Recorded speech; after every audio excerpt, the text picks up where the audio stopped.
ده نورك والله بجد. انا اول سؤال محتاجه إمم. اساله لك. يعني احنا في بلد المليون آه. ازاي عرفتي تثبتي نفسك وانه فعلا الناس بتحبك الناس بتتصنع الحمد عليك؟ لله.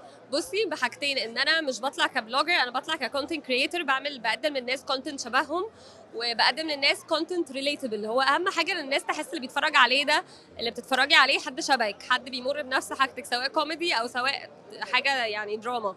وفي نفس الوقت برضه إن أنا باحب engage معاهم أوي، يعني هم كل حياتي تقريبًا، فهُم حاسين بالحب ده، حاجة متبادلة ما بيننا.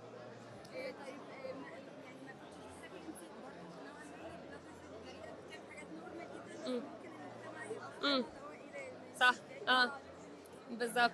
واكيد قابلتي سلوكات كتير جدا إيه من الناس دي بالهبل. ولا ايه بقى؟ بُصّي، هو أنا اكتشفت حاجة، إن هو الناس كده، كده هتنتقد، وأنا وعدت نفسي قبل كده لمّا كنت بامُر باكتئاب إن أنا لمّا أخف أنا هاعمل توعية، سواء ما كنتش عارفة خالص ساعتها إن أنا ممكن يكون عندي ناس تعرفني، كنت شايفة إن أنا ممكن أعمل ده من خلال إن أنا كنت عايزة أطلع ممثلة وأطلع film maker عامةً، فكنت عايزة أتكلم على الأفكار دي اللي هي تحسس الشخص إن هو مش لوحده.